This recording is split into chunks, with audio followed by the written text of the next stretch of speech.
So then it takes us to, now that we know what a policy is, we know what a healthy public policy, how do we go about making policy development?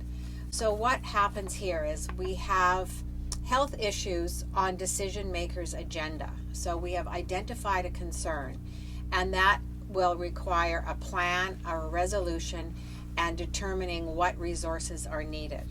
So policy development results in laws, rules, and regulations, and ordinances and policies, as we've indicated. And again, that is from the Minnesota Wheel of Intervention. Policy development process is not that dissimilar to the nursing process, which I know you have done time and time again. So first and foremost, we have an analysis. So what is the issue? Then we have to think of what our policy design will be. Then how can we implement it? And often it's multi-dimensional. There's not just one strategy to implement a policy. It's usually a variety of ways, and because we have to meet the needs of this population group, and everyone has a different way of responding to a policy or how they have buy-in. So we have multi ways of implementing the policy. And then, like anything else, we have to evaluate it. Is this policy actually making a difference? And sometimes those policies have about a 6-month run, and then they have to be tweaked because the evaluation isn't going as they thought, or if it's a long-term, then that would be a long-term evaluation. So policy enforcement, how do we enforce these policies? Well, policy enforcement compels others to comply with the laws, rules, regulations, and ordinances and policies created in conjunction with the development of that policy. So sometimes, as we've indicated, it's the authorities who do the policy enforcement. Sometimes it's a citizen who can help the policymakers move forward. We've had lots of discussion right now about this whole issue with our lack of water here in British Columbia because of our hot, dry summer right now, and this is 2015. And we've had citizens calling up City Hall saying such and such an individual is watering on a daily basis, so they're moving the policy enforcement forward to the policymakers. So who needs to be involved in healthy public policy development? We need a lot of individuals involved and a lot of parties. So if we see in this slide, we can see that we have identified a health issue. So this is our policy analysis. So if we have an analysis, we have to say, how are we going to move forward with a policy development? We may and well need to have all of these individuals, depending on what the situation is, involved. We could have finance because it's costly, as we talked about. We could have housing because perhaps it's related to housing. We could have labor relations. We could have the justice system. We could have the government. We could have research because we need evidence-based practice. We could have education because we need to educate the population about this policy so that they can have buy-in and understand that it's going to, in the long run, help them be healthy in their families and communities. It could be transportation. So this is just a sampling of some of the individuals and partners that we would work with in developing a policy. So we have characteristics of healthy public policy.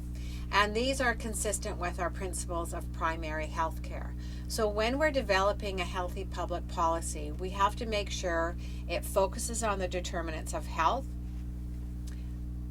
that it's directed towards the health of the population, that it aims for equity so that it's equitable for all individuals regardless of social status, culture, ethnicity, etc., that it's multidisciplinary and intersectoral because we need a variety of people. As the previous slide just showed, we'd have all those partners, and that it's participatory so that the individuals who are involved in this policy or who it's going to work for are participating in making sure it's going to happen, and they have buy-in, because the more buy-in, the more they understand, the more they're going to comply with this healthy public policy. And we're also going to use information that is population-based and reflects our outcomes, because that's part of our evidence-based practice. It's all of these policies are developed because research has shown that if we do such and such, it's going to make this population healthier. So what can nurses do? What can we as public health nurses or nurses in any community do. We can shift our thinking. We can shift our thinking to say that yes, we can become political as well. There's a lot of numbers in nurses and a lot of power, and if there was an issue that was of vital importance, we could band together and make a difference. We as nurses have to educate ourselves, so we have to become much more politically aware and understand what these issues are. We have to enlist our allies and our partners who can help move this issue forward if there's a new policy that needs to be put into place. And identify and influence the decision makers. As I've indicated, we can make a difference. We can help our policy makers understand how a policy can make a population healthier.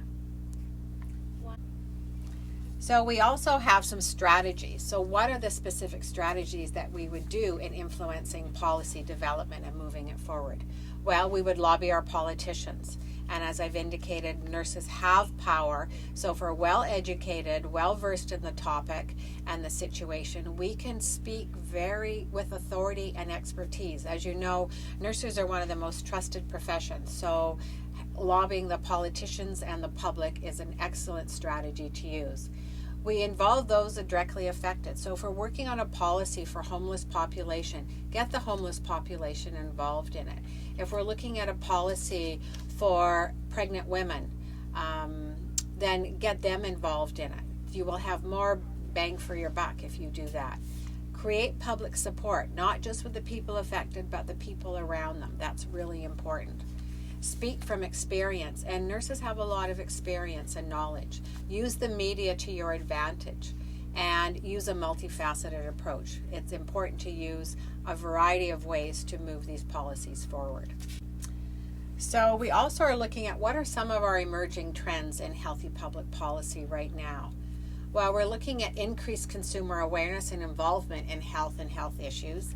And many of us know that a lot of the public are doing lots and lots of research about health and their own health care, but often they're looking at things on the internet that aren't necessarily evidence-based or well-researched. So we have to make sure that the consumer is aware and involved, but looking at the right material. So that's really important in influencing healthy public policy. We're looking at changing patterns of mortality and morbidity, and we know our populations are growing older and living longer. So how is that going to affect our health policy?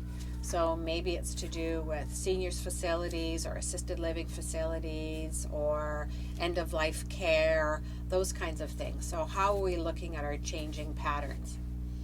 Another trend that seems to be coming up is increasing use of biomedical and information technology in the healthcare system, and we're using that all the time. We're looking at a lot more, and our population are looking at these biomedical technologies as well.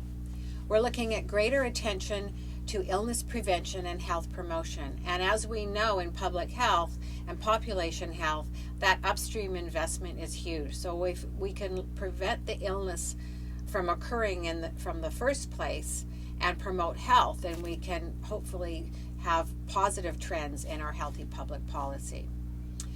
Second to last in this slide is recognizing that health services are only one of the determinants of health. So as we saw in one of the other slides, we have to look at all the determinants of health. So it's important to look at our health services. It's important that we have good tertiary hospitals for our clients to go to should the need arise, but we need all health services and all other aspects of our determinants of health to make people healthy. So it's the environment, it's connectedness to family, it's resources, etc. And the last point on this slide is continuing concern regarding the cost of our health care. We know that our health care costs are continuing to rise, and with individuals living longer, changes in mortality, morbidity, the cost increases normally at the end of life. So we have to look at these concerns regarding the cost of health care. Fortunately, we're not quite where the states are. We have a good health care system, and individuals pay approximately $72 a month, I think, for MSP. And if you think about it, most individuals who own a car pay more than $72 a month for their car insurance. So if we look at that perspective, it is something to think about when we're looking at rises in healthcare costs. So now that you've completed this module, you can go over it as many times as you want, read the resources, and look at the video clip that is embedded in it. But what we will have is I'd like you to carry through and look at the guiding questions and the case scenarios.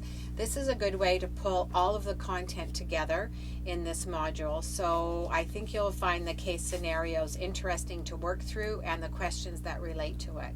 Once you've completed that, you will have a good grounding on policy development throughout the curriculum here in the UBC School of Nursing. If you look at policy, it's important to also note, as we noted in one of the earlier slides, that the individuals who are implementing these policies are often in leadership roles. And so, as we indicated, leadership and policy are closely linked. Social marketing is closely linked, because often what happens if you have a policy, how are you going to market it? So you need social marketing to market these new policies that are put into place, whether to do with participation, tobacco reduction, condomania, sexual health issues, STIs, policies regarding HPVs, etc., etc. So social marketing is a way to get the public involved and educate them on these matters. So as you're working through the modules, the guiding questions, the case scenarios, again, think about leadership, policy, advocacy, and the whole policy development. And hopefully you'll feel like you have some grounding in healthy public policy. Thank you. So now you've watched all 3 modules and have had a sense of what the policy video is about and what we're talking about in this module. I've been actually standing here and talking to you from the Trout Lake Park, which is here in Vancouver. Beautiful grounds, as you can see. So I want you to think about what policies have helped to create these public grounds for our community, local community, to enjoy. What role has those policies played in creating a healthy population and fostering the health of our people in Vancouver?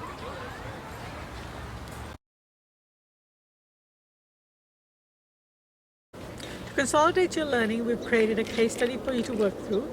We will review as a whole class this case study in the last day of our course. The reason we've chosen the topic of injury prevention is because 16% of the youth experienced a concussion in the past year, according to the McCreary Report 2013. Also, injury as a health issue is the focus and has been identified as being understandable, predictable, and preventable by the Ministry of Health.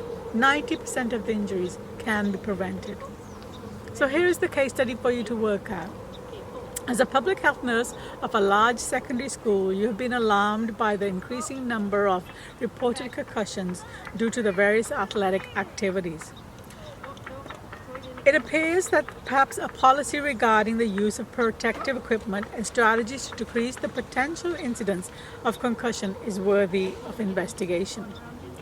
So as a PHN, you're going to create a plan that you want to put into place. What steps would you include that would influence a policy relating to reducing the numbers of concussions? Who would you collaborate with as a partner and why? What characteristics of a healthy public policy would be best to focus on? How would you word this healthy public policy? What specific interventions or strategies might you include to implement the new policy? And how might nursing promote this policy at the micro, meso, and macro levels? Have fun working through this case study, and as I said, we will review it all together as a class. Good luck.